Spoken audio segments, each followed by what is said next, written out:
Hallelujah. ನಮ್ಮ ಕರ್ತನಾದ ಯೇಸು ಕ್ರಿಸ್ತನ ನಾಮದಲ್ಲಿ ನಿಮ್ಮೆಲ್ಲರಿಗೂ ಶುಭಗಳು. ಬೆಳಗಾಯಿತು ಪ್ರಿಯರೇ, ಇದು ಕರ್ತನ ದಿನವಾಗಿದೆ.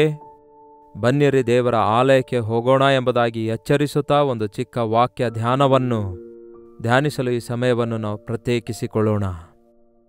ಬನ್ನಿರಿ ಪ್ರಾರ್ಥನೆ ಮಾಡಿಕೊಳ್ಳೋಣ. ಪರಿಶುದ್ಧ ದೇವರೇ, ನಿಮಗೆ ವಂದನೆಗಳು.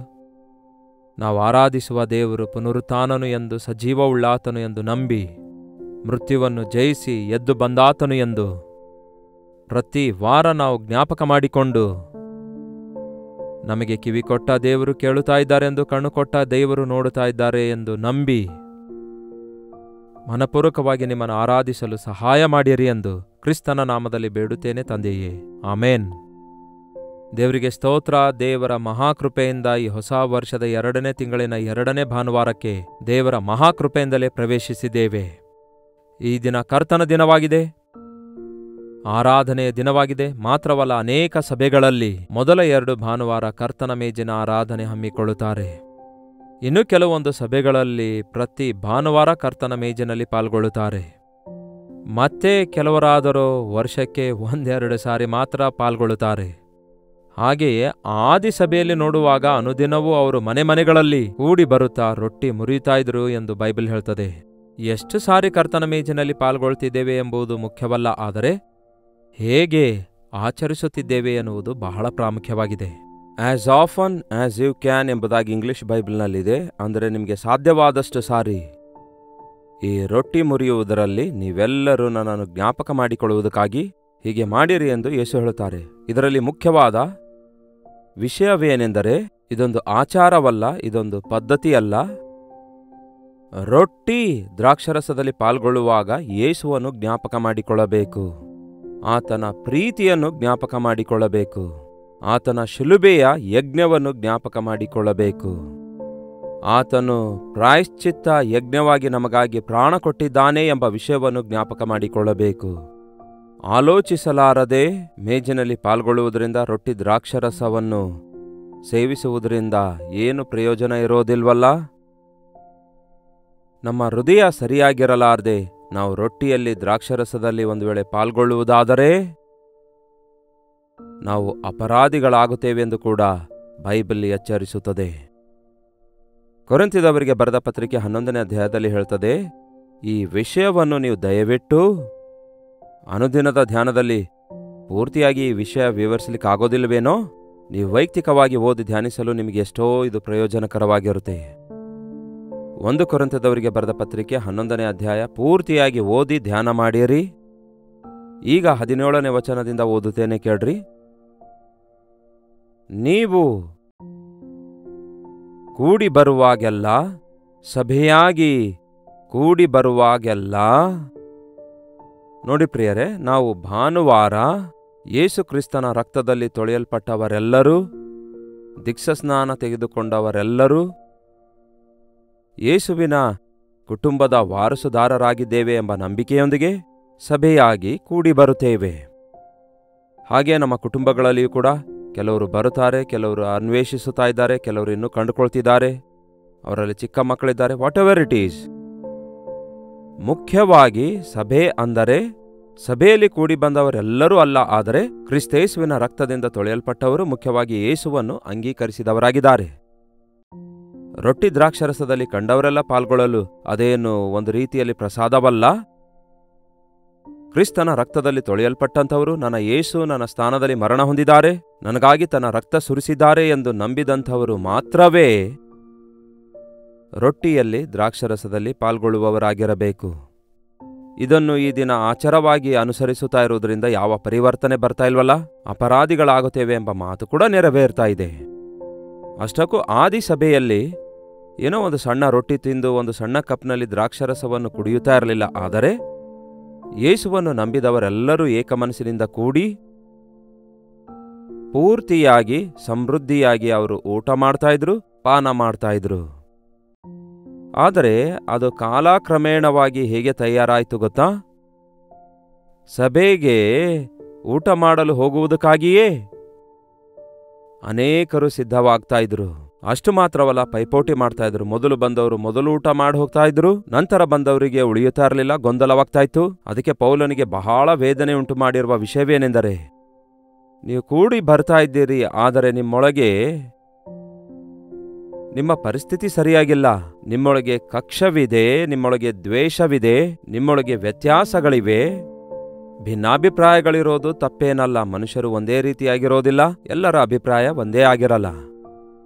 ಆದರೆ ನಮ್ಮ ಭಿನ್ನಾಭಿಪ್ರಾಯಗಳನ್ನು ವಿಭಿನ್ನತೆಯಲ್ಲಿ ಐಕ್ಯತೆಯನ್ನು ಕಲ್ಪಿಸಿಕೊಳ್ಳಬೇಕೇ ಹೊರತು, ಅಂದರೆ ಇತರರ ಆಲೋಚನೆಯನ್ನು ಕೂಡ ನಾವು ಸ್ವೀಕರಿಸಿ ಶ್ರೇಷ್ಠವಾದವುಗಳನ್ನು ಸರಿಪಡಿಸಿಕೊಂಡು ಹೊಂದಿಕೊಳ್ಳಬೇಕೇ ಹೊರತು, ಎಲ್ಲರೂ ತಮ್ಮಷ್ಟಕ್ಕೆ ತಾವೇ ನಾನೇ ರೈಟು ಅನ್ನುವಾಗ ಅದು ಘರ್ಷಣೆಗೆ ಕಾರಣವಾಗ್ತದೆ, ಕಕ್ಷ, ದ್ವೇಷ ಹಾಗೂ ಭೇದಕ್ಕೂ ಕಾರಣವಾಗ್ತದೆ. ಭೇದ ಹುಟ್ಟಿಸುವವನು ಸೈತಾನನಾಗಿದ್ದಾನೆ. ಐಕ್ಯತೆ ತರುವ ಆತನು ಪವಿತ್ರಾತ್ಮನ ಮೂಲಕ ನಮ್ಮ ಕರ್ತನಾದ ಯೇಸು ಆಗಿದ್ದಾರೆ. ಹಾಗಾಗಿ ಸಭೆಯೊಳಗೆ ಬರುವಾಗ ನಮಗೆ ಏಕಮನಸ್ಸು, ಏಕ ಅಭಿಪ್ರಾಯ ಬೇಕು.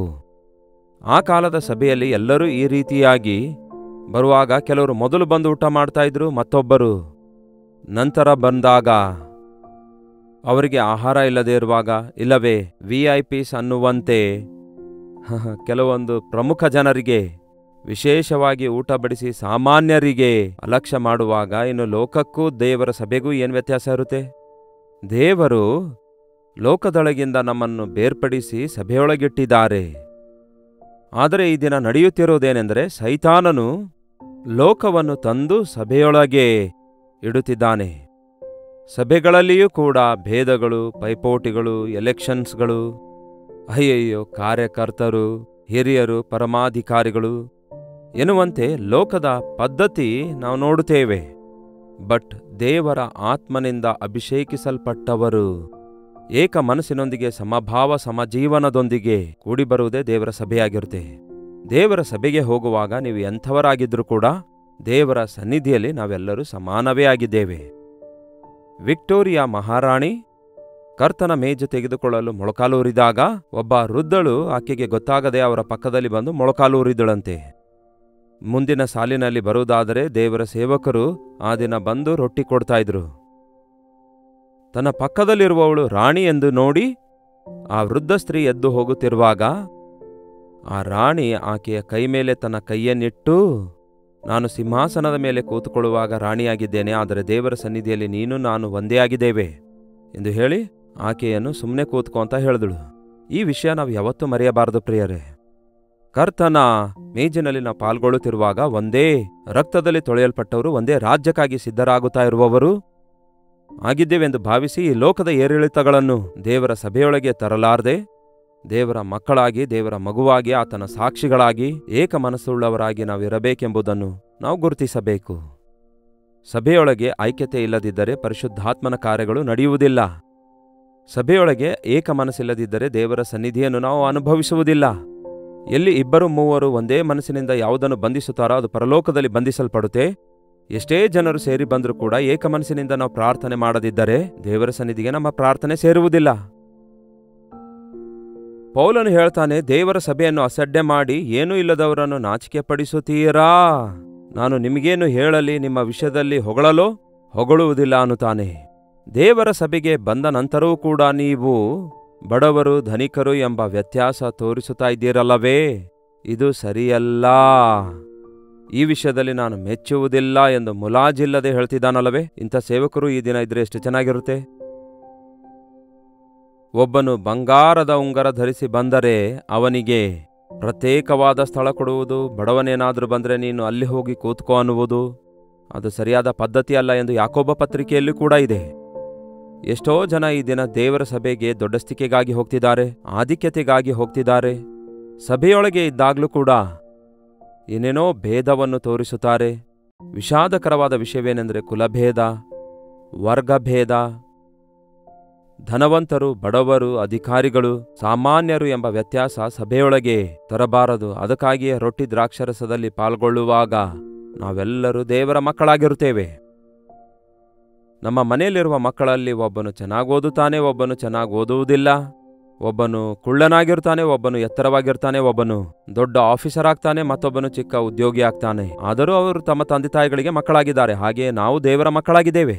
ಹಾಗೆಯೇ ದೇವರು ನಮ್ಮ ಲೌಕಿಕ ಆಧಿಕ್ಯತೆಯನ್ನು ನೋಡ್ತಾ ಇಲ್ಲ, ಆದರೆ ಆತನ ರಕ್ತದಲ್ಲಿ ತೊಳೆಯಲ್ಪಟ್ಟ ನಮ್ಮನ್ನು ತನ್ನ ಮಕ್ಕಳಾಗಿ ಆತನ ಸಾರೂಪ್ಯದಲ್ಲಿ ನಾವು ಮಾರ್ಪಡಬೇಕು ಎಂದು ಆಶಿಸುತ್ತಾ ಇದ್ದಾರೆ. ದೇವರ ಸಭೆಗೆ ಹೋಗುವಾಗ ನಾವು ರೊಟ್ಟಿ ದ್ರಾಕ್ಷರಸ ತೆಗೆದುಕೊಳ್ಳುತ್ತಿರುವಾಗ ದಯವಿಟ್ಟು ಇಲ್ಲಿ ಪೌಲನು ಹೇಳ್ತಿರುವ ಮಾತು ಒಮ್ಮೆ ನೀವು ಗಮನಿಸಿ ನೋಡಿರಿ. 23ನೇ ವಚನ, ನಾನು ನಿಮಗೆ ತಿಳಿಸಿಕೊಟ್ಟ ಉಪದೇಶವನ್ನು ಕರ್ತನಿಂದ ಹೊಂದಿದೆನು. ಇದು ಯಾವುದೇ ಸಭೆಯ ನಾಯಕನು ಸ್ಥಾಪಿಸಿರುವಂಥದ್ದು, ಹೇಳಿರುವಂಥದ್ದಲ್ಲ, ಯೇಸು ಸ್ವತಃ ಹೇಳಿರುವಂಥದ್ದಾಗಿದೆ.